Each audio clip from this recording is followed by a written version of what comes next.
اگر میں آپ سے یہ سوال کروں کہ آپ کا سب سے بڑا مسئلہ کیا ہے، آپ میں سے ہر شخص کم و بیش اس طرح کے جواب دے گا۔ مثال کے طور پر کوئی شخص یہ کہے گا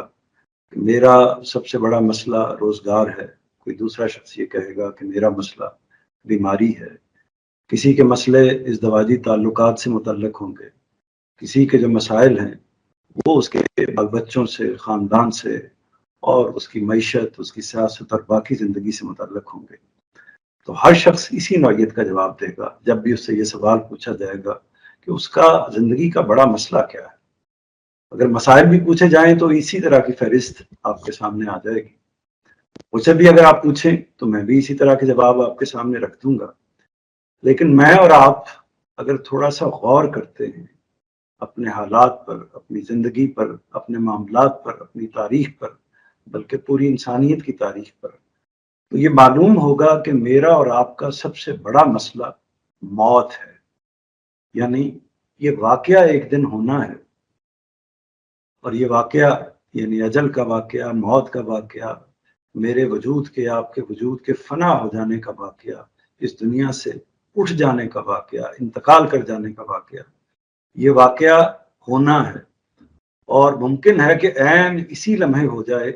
جس لمحے میں آپ سے مخاطب ہوں، اور ممکن ہے کہ یہ جو اجل کا لمحہ ہے آپ کے لیے اس وقت آ جائے جبکہ آپ اس وقت میری گفتگو سن رہے ہیں۔ تو کوئی بھی لمحہ آ سکتا ہے، وہ آج کا بھی ہو سکتا ہے، کل کا بھی ہو سکتا ہے، چند برسوں کے بعد کا بھی ہو سکتا ہے، لیکن یہ طے شدہ حقیقت ہے کہ یہ واقعہ میرے ساتھ بھی ہونا ہے، میرے والدین کے ساتھ بھی ہونا ہے، میری فیملی کے باقی افراد کے ساتھ ہونا ہے، میرے بچوں کے ساتھ بھی ہونا ہے۔ تو یہ وہ مسئلہ ہے جو ہم کہہ سکتے ہیں کہ سب سے بڑا مسئلہ ہے، اور اگر یہ کہا جائے تو غلط نہ ہوگا کہ تمام مسئلوں پر حاوی ہے، بلکہ مزید اگر یہ کہا جائے کہ یہ تمام مسائل کو نگل جانے والا ہے، کیونکہ جب یہ مسئلہ آتا ہے، جب موت واقع ہوتی ہے تو انسان کے تمام مسائل، اس کی تمام پریشانیاں یک لخت ختم ہو جاتی ہیں۔ وہ ان پریشانیوں سے، ان معاملات سے اور دنیا کے چکروں سے نکل کر کے نہیں اور چلا جاتا ہے۔ تو واضح ہوا کہ میں نے عرض کیا کہ اگر آپ سے میں پوچھوں تو مسئلہ کیا ہے، تو آپ ہو سکتا ہے کچھ اور بات کہیں، لیکن حقیقی بات یہ ہے کہ میرا اور آپ کا سب سے بڑا مسئلہ موت ہے۔ اچھا، اس پر بھی اگر ہم تھوڑا سا مزید غور کریں موت کے حوالے سے، تو یہ بات ہمیں سمجھ میں آتی ہے، اور خاص طور پر دین کے تناظر میں غور کریں تو یہ بات واضح ہو جاتی ہے کہ موت کا مسئلہ شاید اتنا بڑا نہ ہوتا اگر موت نے معاملہ یہاں تک پہنچانا ہوتا کہ ہمارے وجود کو ختم کر کے ہمیں ہمیشہ ہمیشہ لیے ختم کر دینا ہوتا۔ تو واقعہ یہ ہے کہ ایسا نہیں ہونا۔ موت کے ساتھ ہمارا وجود، ہمارا نفس، ہماری ہستی ختم نہیں ہو جانی، بلکہ اس کے بعد کچھ وقت کے بعد ہی اس کو دوبارہ اٹھ کھڑے ہونا ہے۔ تو اس وجہ سے ہم یہ کہہ سکتے ہیں کہ بلا شبہ موت ایک بڑا مسئلہ ہے، اس سے ہم نجات پا لیتے ہیں، اس کے ذریعے سے باقی مسائل سے، اور ایک طرح سے ہمارے سارے معاملات ختم ہو جاتے ہیں۔ لیکن اس سے بھی بڑا مسئلہ مر کر اٹھنے کا ہے، جی کر دوبارہ زندگی پانے کا ہے، یعنی قیامت کا مسئلہ ہے۔ دین کی اصطلاح میں ہم اس کو قیامت کہتے ہیں۔ تو ہمارا سب سے بڑا مسئلہ، میرا سب سے بڑا مسئلہ، میرے بچوں کا، آپ کے بچوں کا، تمام انسانوں کا، تمام انسانیت کا جو سب سے بڑا مسئلہ مجھے اور آپ کو اور تمام انسانیت کو درپیش ہے، وہ مسئلہ قیامت کا درپیش ہے کہ قیامت آنے والی ہے، قیامت آ کر رہنی ہے۔ ایک دن یہ واقعہ ہونا ہے کہ میں نے، آپ نے اس دنیا سے چلے جانا ہے، اور چلے جانے کے بعد پھر مر کر مٹی نہیں ہو جانا، بلکہ اس مٹی میں سے دوبارہ اٹھ کھڑے ہونا ہے۔ ہمیں نئی زندگی ملنی ہے، اور وہ نئی زندگی اس طرح کی زندگی نہیں ہوگی، یعنی چند روزہ زندگی نہیں ہوگی، بلکہ ہمیشگی کی زندگی ہوگی، ابدی زندگی ہوگی۔ اور اس میں بھی معاملہ محض یہ نہیں ہے کہ اس طرح ہمیں کچھ زندگی گزارنے کا موقع مل جائے گا، ہم اپنی مرضی سے جو کچھ کرتے ہیں وہ کرنا شروع کر دیں گے، بلکہ اس زندگی کا معاملہ حساب و کتاب پر مبنی ہوگا، اور اس حساب و کتاب کے حوالے سے اجر و ثواب کا تعین ہوگا۔ یعنی جو کچھ ہم نے اس زندگی میں کیا ہوا ہے، اس میں جو کچھ بھی معاملات ہم نے اچھے کیے ہیں، برے کیے ہیں، وہ ہمارے سامنے رکھ دیے جائیں گے، ان کا حساب کتاب ہوگا، اگر ہم اس معاملے میں کامیاب ہوتے ہیں، اگر ہمارے اجر زیادہ ہوتے ہیں، اگر ہم اللہ تعالیٰ کی منشا کے مطابق اپنی زندگی گزار کر ایک کامیابی کی سند حاصل کرتے ہیں، تو اس کا مطلب یہ ہے کہ کامیابی قیامت کے دن ایک طرح سے کامیابی کا ہم دیکھیں گے، یا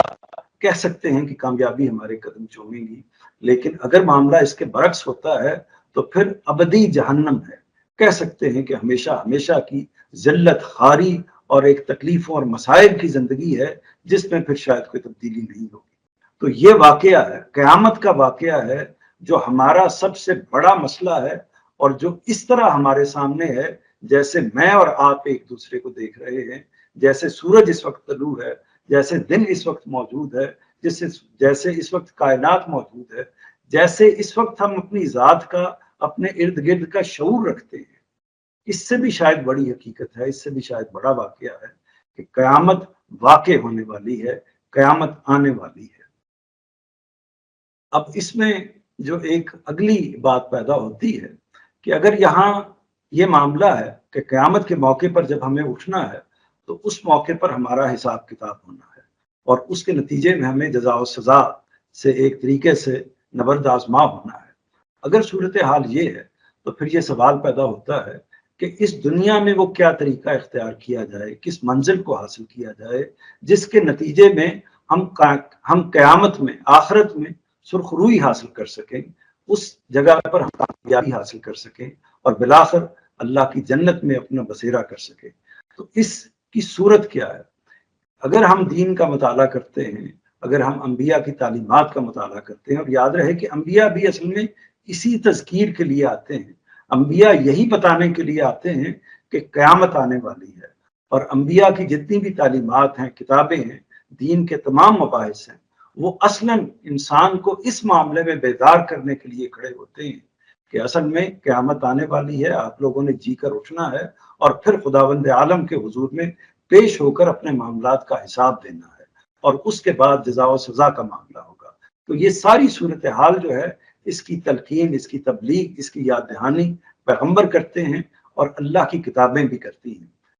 ہمارے سامنے جو مسئلہ پیدا آتا ہے کہ اس کا حل کیا ہے، یعنی کیسے ہم اس زندگی میں کامیابی حاصل کر سکتے ہیں، کیسے ہم قیامت کے موقع پر سرخرو ہو سکتے ہیں۔ تو دین جواب یہ دیتا ہے کہ اگر ہم اس زندگی کو مزکہ گزاریں گے، پاکیزہ گزاریں گے، تو اس کا نتیجہ یہ نکلے گا کہ ہمیں آخرت کی فوز و فلاح حاصل ہوگی، ہم قیامت میں کامیاب ہو جائیں گے۔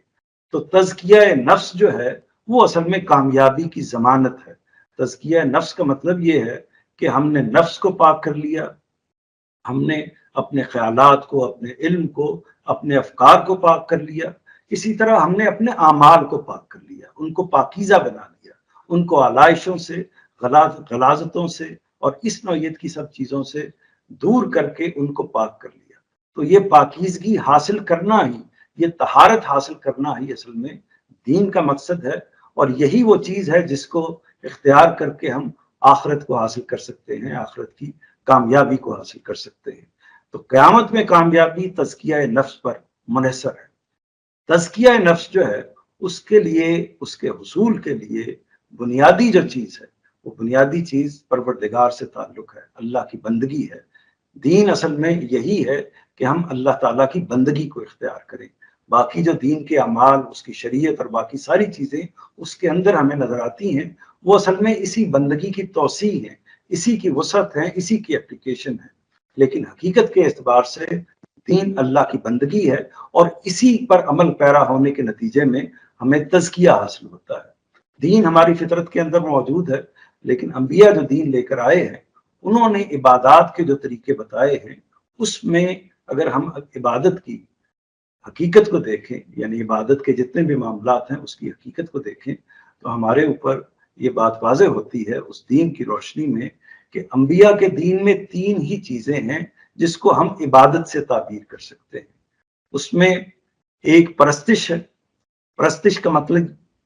کا مطلب یہ ہے کہ ہم رکوع کرتے ہیں، سجود کرتے ہیں، قیام کرتے ہیں، خدا کے حضور میں کھڑے ہوتے ہیں، سر بسجود ہوتے ہیں، اپنے آپ کو جھکا دیتے ہیں، یعنی پوجا کرنا، پرستش کرنا، ورشپ کرنا، یہ ایک پہلو ہے عبادت کا۔ ہماری جو نماز ہے، اسی طرح زکوٰۃ،